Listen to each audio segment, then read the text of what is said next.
Hi guys, this is Vivek Saini India watching me on India raps. Guys स्वागत है एक और नई वीडियो में। आज की जो पेशकश है वो काफी कमाल की होने वाली है। टॉपिक बहुत अच्छा है। लोग अक्सर जो है ना कंफ्यूज हो जाते हैं इन टॉपिक को लेके। ये उनमें से एक सबसे बड़ा टॉपिक है। और भी टॉपिक्स हैं जैसे कि ट्रांसमिशन कौन सा चूज करना है, इंजन फ्यूल टाइप कौन से चूज करने हैं, फीचर कौन से लेने चाहिए, कितना इन्वेस्टमेंट होना चाहिए, इन सभी के ऊपर जो है ना सीरीज बना रहा हूं मैं। जल्दी से जल्दी जो है वो कोशिश करूंगा आपके लिए वीडियो यहाँ पर लेके आने के लिए। और जस्ट इन केस अभी तक भी सब्सक्राइब नहीं किया है तो भैया कर लो जल्दी से सब्सक्राइब, क्योंकि बहुत अमेजिंग कंटेंट आने वाला है। बहुत सारी रिसर्च करके रखी हुई है मैंने। इंडोर ही शूट करने पड़ रहे हैं तो ऐसे टॉपिक जो एक्चुअली में इंपॉर्टेंट थे बट क्योंकि हम लोग उस टाइम रिव्यू बहुत ज्यादा किया करते थे तो वो मिस आउट हो जाते थे। तो जस्ट इन केस सब्सक्राइब नहीं किया तो सब्सक्राइब कर लीजिए। चलिए गाइज शुरू करते हैं। टर्बो वर्सेस नॉन टर्बो, कौन सा ज्यादा बेहतर इंजन है। देखो गाइज, टर्बो की जो इंपॉर्टेंस है वो अभी हाल फिलहाल दौर में जो है वो काफी बड़ी है। इनफैक्ट अगर मैं यूरोपियन और अमेरिकन मार्केट को भी यहाँ पर देखूं तो 60% 55% के करीब जो है वो टर्बो चार्जर्स यहाँ पर एडवांटेज लेते हुए नजर आते हैं नेचुरली एस्पिरेटेड इंजन के साथ में। नेचुरली एस्पिरेटेड इंजन का अपना कमाल है, टर्बो चार्जर इंजन के अपने कमाल है। सबके प्रोज एंड कॉन्स जानेंगे और एट द एंड ये जानेंगे कि आपके लिए कौन सा बेहतरीन सौदा है, आपके लिए कौन सा ज्यादा बेहतर इंजन है। तो सबसे पहले बात करेंगे वर्किंग स्टाइल की कि किस तरीके से जो है वो टर्बो चार्ज इंजन काम करता है। तो मैं इधर अगर आपको ये डायग्राम दिखाऊं तो ये इतना जो पोर्शन है, ये जो इतना पोर्शन है, ये टर्बो चार्जर यूनिट और इंजन का पोर्शन है। तो अगर ये वाला पोर्शन इंजन है, यानी कि ये नेचुरली एस्पिरेटेड इंजन है। टर्बो चार्जर्स के कुछ कंपोनेंट्स होते हैं जिनको लगा दिया गया एक नेचुरली एस्पिरेटेड इंजन में, तो वो टर्बो चार्ज इंजन हो जाते हैं। होते वो नेचुरली एस्पिरेटेड इंजन ही है, लेकिन एक एक्स्ट्रा कंपोनेंट जो है वो यहाँ पर जुड़ जाता है। और वो कंपोनेंट क्या होता है? वो टरबाइन का सेटअप होता है, कंप्रेसर का और एक टरबाइन यूनिट का। आप अक्सर गोलाकार देखते हैं टर्बो इंजन्स में, डीजल में तो ये होते ही होते हैं। अभी नेचुरली एस्पिरेटेड इंजन में आने लग गए हैं कुछ हाल फिलहाल दौर से, और इंडिया में बहुत इंपॉर्टेंस ये ले रहे हैं। वो रीजन मैं बताऊंगा क्यों। सबसे पहले यहाँ पर देखो, ये वाला जो पोर्शन अगर आप देखोगे तो ये टरबाइन का सेटअप है। एक तरफ टरबाइन है, एक तरफ कंप्रेसर। अगर थोड़ा सा मैकेनिकल टर्म यूज करूं तो कंप्रेसर जो है ना वर्क एब्जॉर्बिंग डिवाइस होते हैं, टरबाइन वर्क प्रोड्यूसिंग डिवाइस होते हैं। यानी कि कंप्रेसर को चलाने के लिए आपको वर्क देना पड़ेगा उसको, तब ये चलेगा। Turbine on the other hand work produce करते हैं, यानी कि उनको चलाने के लिए कोई उसको जरूरत नहीं है। अब देखो, जब भी हम इंजन की बात करते हैं, अब इंजन से परफॉर्मेंस अगर उसकी बढ़ानी है तो आपको एयर फ्यूल रेशियो अच्छा करना पड़ेगा। ये अच्छा बूस्ट देते हैं उसको, जिसकी वजह से इंजन जो है वो बेहतरीन परफॉर्मेंस देते हैं। भले ही वो छोटे इंजन क्यों ना हो, उसके साथ में टर्बो चार्जर्स लगा दो, वो बेहतरीन परफॉर्मेंस देंगे। अच्छे टॉर्क फिगर्स, पावर फिगर्स जो है वो यहाँ पर देंगे, और माइलेज भी उनका बहुत अच्छा हो जाता है क्योंकि एक अच्छा एयर फ्यूल रेशियो उनको मिल रहा होता है। यहाँ पर अगर मैं इंजन की बात करूँ तो इंजन से पहले एक इंटरकूलर लगा हुआ है और एक टर्बो चार्जर यूनिट लगी हुई है। अब टर्बो चार्जर में पहला कंप्रेसर और टरबाइन, ये मैंने आपको बता दिया। जब भी आप गाड़ी अपनी स्टार्ट करोगे तो स्ट्रेट अवे सबसे पहले इंजन स्टार्ट होगा, यानी कि ये वाला पोर्शन सबसे पहले स्टार्ट होगा। ये तब तक एक्टिवेट नहीं होंगे। ये टर्बो चार्ज इंजन की मैं वर्किंग फिनोमेना बता रहा हूँ। जैसे ही इंजन स्टार्ट होगा, जो एग्जॉस्ट गैसेस हैं वो यहाँ पर जाएंगी और ये टरबाइन को घुमाएंगी। ये टरबाइन वाला वो है, और टरबाइन को घुमाएंगे और इधर से निकल जाएंगी। ये टरबाइन एक शाफ्ट के थ्रू या एक कपलर के थ्रू जो है वो कंप्रेसर से जुड़ा हुआ है, जो कि इस कंप्रेसर को घुमाएंगी। अब जैसे ही इस कंप्रेसर को घुमाएंगी तो यहां से इनलेट से जो है वो हवा इसके अंदर घुसेगी। जो एटमॉस्फेरिक हवा है वो एटमॉस्फेरिक टेम्परेचर पे रहेगी। 1 बार का टेम्परेचर होता है एटमॉस्फेरिक टेम्परेचर, 1 बार पे रहेगी। जैसे ही कंप्रेसर घूमेगा तो वो उस हवा को कंप्रेस करेगी। उसका काम है कंप्रेस करना, यानी कि वॉल्यूम कम करना। कभी भी जब वॉल्यूम कम की जाती है किसी भी सब्सटेंस की तो उसका टेम्परेचर बढ़ता है। आप देखते हो कि हथौड़ा मारोगे किसी आयरन पे तो वो गर्म होने लग जाता है, अगर उसको ठोकते हो तो वो गर्म होने लग जाता है। इनफैक्ट आप अपनी फिंगर को भी अगर ऐसे दबाओगे तो ये वाला पोर्शन जो है वो गर्म हो जाएगा। तो कोई भी चीज जिसको कंप्रेस किया जा रहा है, जिसकी वॉल्यूम कम की जा रही है, कंप्रेस करके उसके ऊपर प्रेशर लगा के, तो वो गर्म होता है। ऐसे ही अगर हम लोग हवा को कंप्रेस कर रहे हैं तो वो भी गर्म होगा, और जब वो कंप्रेस होके गर्म होके इधर से निकलेगा तो इंजन में जाने से पहले अगर हम गर्म हवा को इंजन में डायरेक्टली सोर्स कर देंगे तो इंजन ब्लो आउट कर जाएगा, इंजन का टेम्परेचर अचानक से बढ़ जाएगा, सिलेंडर अरेंजमेंट्स फटने के चांसेस उसमें काफी ज्यादा हो जाती हैं, यानी कि मिसलाइन हो जाते हैं। तो गर्म हवा डायरेक्टली जाने से बेहतर है उसको ठंडी कर दी जाए, और वो ठंडा करने के लिए लगा होता है एक इंटरकूलर। अब ये जो गर्म हवा है इसी को हम बूस्ट कहते हैं। ये बूस्ट जो है वो इंटरकूलर में जाता है, फिर ये इंजन के अंदर बूस्ट जाता है, और फिर बस इंजन की परफॉर्मेंस बेहतरीन हो जाती है। This is the simple phenomena. ये बहुत ही सिंपल फिनोमेना है। जल्दी ही इसके ऊपर एक डिटेल्ड वीडियो भी कवर करेंगे।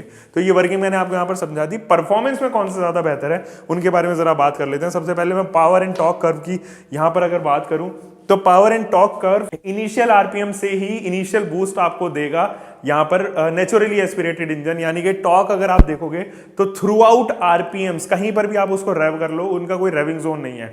Naturally aspirated engine turns out to be better power and torque curve उनको देते हैं। मान लो कि मेरा टर्बो जो है वो 2000 आरपीएम पे एक्टिवेट हुआ और वो 4000 आरपीएम तक रहा, उसके बाद फ्री हो गया, यानी कि 2000 और 4000 के बीच में उसके सबसे ज्यादा ग्राफ आप देखोगे पावर एंड टॉर्क के, वहां पे वो सबसे ज्यादा पावर डिलीवरी दे रहा होगा, सबसे ज्यादा टॉर्क डिलीवरी दे रहा होगा।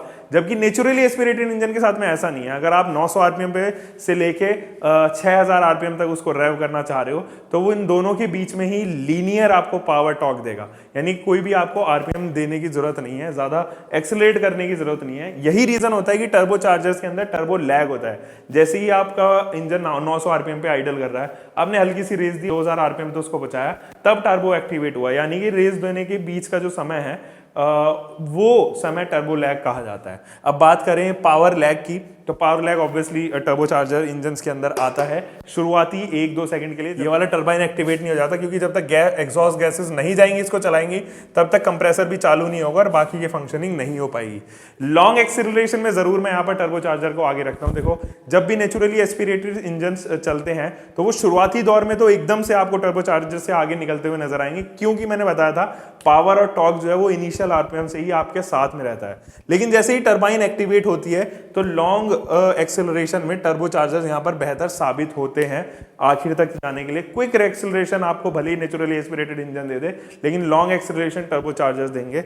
और इसके बाद अगर मैं बात करूं वाइब्रेशन एंड रिफाइनमेंट की, तो नेचुरली एस्पिरेटेड इंजन ज्यादा रिफाइंड होते हैं, वाइब्रेशन कम होती हैं, क्योंकि उनके अंदर सिलेंडर ज्यादा होते हैं। आमतौर पर आप 4 सिलेंडर देखते हो नेचुरली एस्पिरेटेड इंजन में, अगर बजटेड कार्स की बात करें तो, और यही अगर टर्बो चार्जर इंजन में देखोगे तो वो 3 सिलेंडर होते हैं। मैं मेजॉरिटी ऑफ द इंजन्स की बात कर रहा हूँ, जरूरी नहीं है कि हमेशा 3 सिलेंडर ही हो, तो लेकिन मेजॉरिटी ऑफ द टाइम जो है वो वाइब्रेशन एंड रिफाइनमेंट की कमी आपको टर्बो चार्जर इंजन में ज्यादा महसूस होगी। हीटिंग इश्यूज भी टर्बो चार्जर इंजन में ज्यादा होते हैं, क्योंकि 2 कंपोनेंट्स और एड ऑन हो जाते हैं, और इनका काम ही केवल ये है क्योंकि ये एग्जॉस्ट गैसेस के ऊपर काम कर रहे होते हैं और यहाँ पर गर्म हवा जो है वो क्रिएट करता है कंप्रेसर, इस वजह से हीटिंग इश्यूज काफी ज्यादा आती है। एक एडवांटेज जो टर्बो चार्जर के साथ में यहाँ पर जुड़ा होता है वो है टीरेन ड्राइव्स। अगर आप माउंटेनियस रीजन में देखोगे तो वहां पर एटमॉस्फेरिक प्रेशर जो है वो 1 बार से ज्यादा होता है। ऐसे में नेचुरली एस्पिरेटेड इंजन का एयर फ्यूल रेशियो मेंटेन ढंग से नहीं हो पाता, क्योंकि एक बार पर आपको जो है वो कम हवा खींचते हुए वो नजर आएंगे उनके एयर फिल्टर्स के थ्रू होते हुए। नेचुरली एस्पिरेटेड इंजन को ब्रीथिंग इशू होने लग जाती है, जिस वजह से उनकी परफॉर्मेंस में थोड़ी सी समस्या आती है। हालांकि टर्बो चार्जर के साथ में ये ऐसा होता ही नहीं, क्योंकि उसके पास में ample amount of air fuel ratio मिल रहा होता है इंजन पे, एयर एक्चुअली मिल रही होती है इंजन पे, क्योंकि वो फोर्स्ड इंडक्शन के थ्रू यहाँ पर आई है। 2 कंपोनेंट ऑलरेडी दिए गए हैं इसी के ऊपर काम करने के लिए, उसको हवा अच्छी मिलती रहे। इस वजह से टीरेन ड्राइव्स की अगर मैं बात करूं तो ज्यादा बेहतरीन साबित होते हैं यहाँ पर टर्बो चार्जर इंजन्स। अब तीसरे पॉइंट की जरा बात कर लेते हैं, ये है कॉम्प्लेक्सिटी। मैं जानता हूं कि कॉम्प्लेक्सिटी एक बड़ा मुद्दा हो जाता है, क्योंकि जब बात करें अलग अलग कंपोनेंट्स के तो टर्बो चार्जर्स जो है वो ज्यादा कॉम्प्लेक्स होते हैं, उनका मैकेनिज्म ज्यादा कॉम्प्लेक्स होता है। वो जरूरी नहीं है कि हर एक मैकेनिक उसके लिए फ्रेंडली हो टर्बो चार्जर इंजन्स के लिए। कंपोनेंट्स और उनके प्राइसेस ज्यादा महंगे होते हैं, और साथ ही साथ यहाँ पर एक कंप्यूटर स्पेशली डिवाइस करना पड़ता है टर्बो चार्ज इंजन को चलाने के लिए, ताकि वो सेंसर्स पता करते रहे कितने टेम्परेचर बढ़े हैं, कितने टेम्परेचर टर्बो चार्जर्स पे लगे हुए हैं, उनके ऑयल्स पे लगे हुए हैं। तो इस तरीके से एक अलग कंप्यूटर आपको यहाँ पर ECU यहाँ पर जो है वो डिजाइन करना पड़ता है। अब बात कर लेते हैं मेंटेनेंस की, तो ऑब्वियसली जब कंपोनेंट ज्यादा हैं तो मेंटेनेंस भी ज्यादा यहाँ पर टर्बो चार्जर का ही आएगा। कंपोनेंट्स अगर डैमेज हो जाते हैं, स्पेयर पार्ट्स की अवेलेबिलिटी इतनी जल्दी यहाँ पर एक्चुअल में नहीं मिलती हुई नजर आती है टर्बो चार्जर इंजन में, क्योंकि उनकी कॉम्प्लेक्सिटी हमेशा उनके साथ में बरकरार रहती है। अब बात कर लेते हैं फ्यूल एफिशिएंसी की गाइस। तो फ्यूल एफिशिएंसी में turbo charger and naturally aspirated engine के मैंने 2 यहाँ पर फ्लो चार्ट्स बनाए, काइंड ऑफ फ्लो चार्ट्स।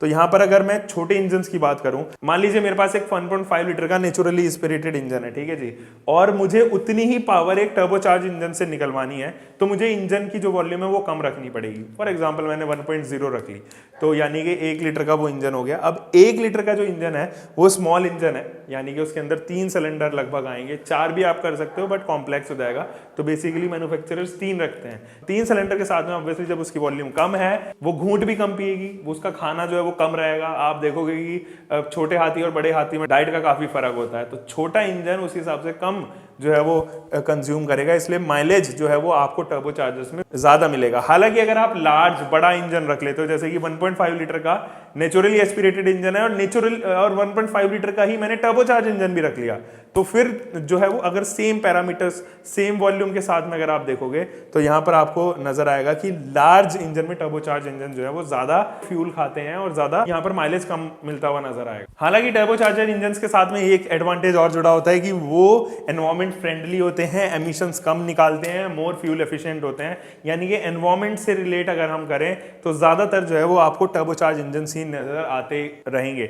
आपने देखा होगा कि BS4 और BS4 से जैसे BS6 में कन्वर्ट हुई ज्यादातर मैन्युफैक्चरर्स, उन्होंने अपने पुराने वाले इंजन्स को गिव अप कर दिया और टर्बोचार्ज इंजन्स लेके आने लग गए।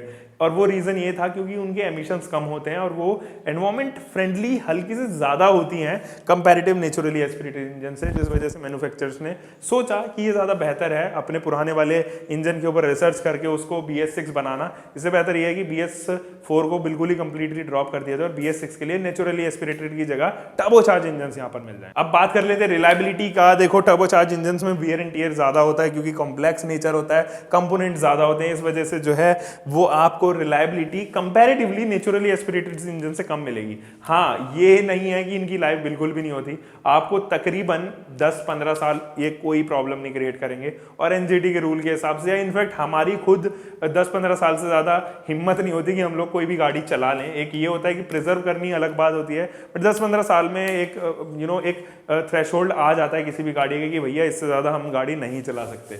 अब बात कर लेते हैं प्रोज एंड कॉन्स की। Turbocharge engine and naturally aspirated engine के साथ में क्या क्या प्रोज एंड कॉन्स जुड़े हुए हैं। प्रोज, पहले टर्बो के बारे में बात कर लेते हैं। Performance, small engine, mileage, different terrains पे आप चला सकते हैं और लेस एमिशंस। ये कुछ 4-5 जो है वो प्रोज मैंने यहां पर लिखे हुए हैं। नेचुरली एस्पिरेटेड इंजन के साथ में on the other and load carrying capability ज्यादा होती है क्योंकि उसका लो एंड टॉर्क अच्छा होता है। आप देखते हो कि उसमें टर्बोचार्ज एक्टिवेट करने की जरूरत नहीं पड़ती और क्योंकि उसके अंदर टर्बोचार्जर होता ही नहीं है, नेचुरली एस्पिरेटेड इंजन के लो एंड टॉर्क बहुत अच्छे होते हैं, जिस वजह से वो ऑफ रोडिंग ज्यादा बेहतर कर सकते हैं कंपैरेटिवली टर्बोचार्ज इंजन के, और वो ज्यादा लोड भी कैरी कर सकते हैं और अच्छा एक्सेलरेशन भी दे सकते हैं शुरुआती दौर पे।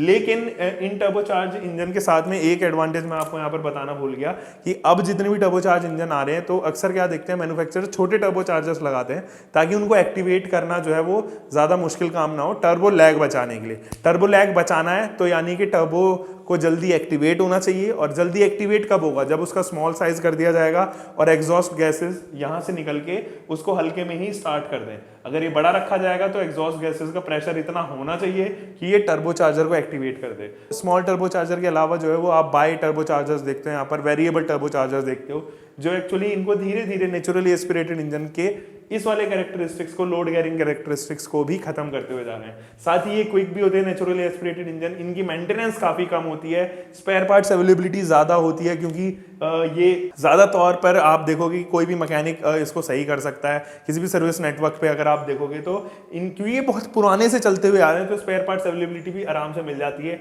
चीप भी होते हैं, इनकी मैन्युफैक्चरिंग चीप होती है, इजी कूलिंग इसके अंदर होती है क्योंकि हीटिंग की कोई इशू नहीं होती, और NVH नॉइज वाइब्रेशन हार्शनेस के भी कोई इश्यूज नहीं आते हैं इसके अंदर। साथ ही अगर मैं कॉन्स की बात करूं तो टर्बो के अंदर NVH के इश्यूज आते हैं, हीटिंग इश्यूज आते हैं, एंड कॉस्ट ऑफ मैन्युफैक्चरिंग काफी ज्यादा होती है।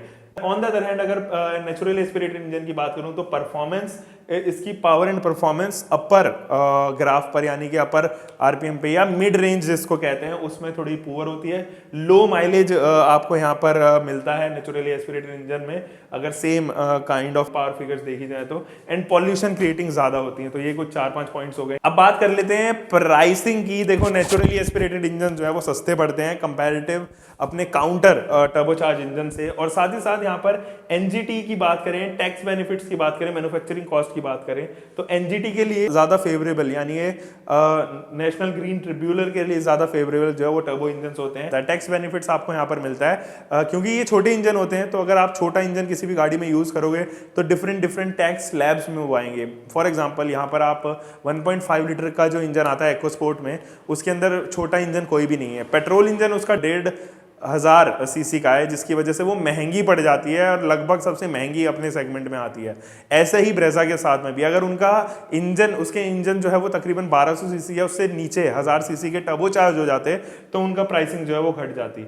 और इसलिए टैक्स बेनिफिट में भी टर्बो चार्ज इंजन को ज़्यादा एडवांटेज होता है। साथ ही मैन्युफैक्चरिंग कॉस्ट आप यहां पर देखोगे, इसका एक अच्छा टैक्स बेनिफिट का एक अच्छा एग्जांपल है वरना 1.0 लीटर के इंजन के साथ में आती है, जबकि 1500 सीसी नेचुरली एस्पिरेटेड इंजन के साथ में आती है होंडा सिटी यहां पर, जो कि बहुत महंगी पड़ती है। साथ ही आप यहां पर स्कोडा रैपिड को भी देखोगे, वेंटो को भी देखोगे, ये 2-3 इंजन और ऐसे हैं जो एक्चुअली टैक्स बेनिफिट यहां पर एब्जॉर्ब कर लेते हैं, कंज्यूम करते हैं और आपको अच्छी गाड़ी भी यहां पर मिलती है, अच्छा इंजन भी मिलता है और आपको प्राइसिंग भी कम मिल जाती है। मैन्युफैक्चरिंग कॉस्ट जो है वो टर्बो चार्जर्स की ज़्यादा रहती है, इसलिए प्राइस जो है वो आपको नेचुरली एस्पिरेटेड इंजन से महंगे मिलेंगे। जैसे कि काइगर का आप 1.0 नेचुरली देख लो और 1.0 टर्बो चार्ज देख लो, या फिर इनफैक्ट आप i20 का देख लो 1.2 एंड 1.0, या फिर अगर मैं बात करूं यहाँ पे सेल्टॉस का 1.5 एंड 1.4। तो इस तरीके से जो है वो मैन्युफैक्चरिंग कॉस्ट में इफेक्ट पड़ता है। बेटर इन्वेस्टमेंट कौन सा है, देखो ये कंप्लीटली डिपेंड करता है आपके बजट के ऊपर। कम बजट है नेचुरली एस्पिरेटेड इंजन उठा लो, कोई प्रॉब्लम नहीं है। ज्यादा बजट है टर्बो चार्ज इंजन उठाओ, परफॉर्मेंस भी मिलेगी, माइलेज भी मिलेगा, अलग अलग टेरेन्स पे अगर आप ट्रैवल कर रहे हो तो भी कोई समस्या नहीं आएगी। और इस हिसाब से टर्बो चार्जर इंजन जो है वो ज्यादा बेहतरीन यहाँ पर महसूस करेंगे। हालांकि आप ये भी सोचोगे कि अगर मैं बात करूं कि खराब अगर जल्दी होगा, तो टर्बो चार्ज इंजन के अगर कुछ कंपोनेंट्स खराब हो गए, मान ले टर्बो चार्जर ही खराब हो गया, तो कितने का पड़ेगा? तो समझो कि 1-1.25 लाख रुपए का खर्चा आ गया है। लेकिन बहुत ही कम चांसेस होते हैं कि टर्बो चार्जर खराब होता है। मैं होंडा में पिछले 4 साल से काम कर रहा था और मैंने केवल एक केस ऐसा देखा था जिसमें टर्बो चार्जर जो है वो स्पॉइल हो गया था, और वो भी इसलिए क्योंकि रेड लाइनिंग बहुत ज़्यादा की गई थी और कुछ एक्सीडेंटल इशू था, तो इस वजह से जो है वो वियर हो गए थे। उसके जो प्रोपेलर्स हैं वो थोड़े से वियर हो गए थे। नेचुरली एस्पिरेटेड इंजन उठाओ और शांति सुकून से जो है वो अपनी ज़िंदगी बिताओ उस इंजन के साथ में। अच्छी परफॉर्मेंस भी देगा, अच्छा एक्सेलरेशन भी देगा, माइलेज भी डिसेंट देगा और खुश भी रखेगा आपको, क्योंकि मेंटेनेंस थोड़ा कम आएगा। तो यस, ये तो था एक quick detailed differentiation between turbo and non turbo engine. आपको कैसा लगा? आपको अगर ये वीडियो जरा भी पसंद आई होगी ना, तो मुझे नीचे कमेंट सेक्शन में मोटिवेट करना मत भूलना और मुझे आगे के लिए भी प्रोत्साहित करते रहना। कमेंट सेक्शन में जल्दी जल्दी टाइप कर दो और जल्दी से फिर मिलते हैं एक और नई वीडियो के साथ में। तब तक के लिए ध्यान रखो, सुरक्षित चलियो और टेक केयर, बाय बाय।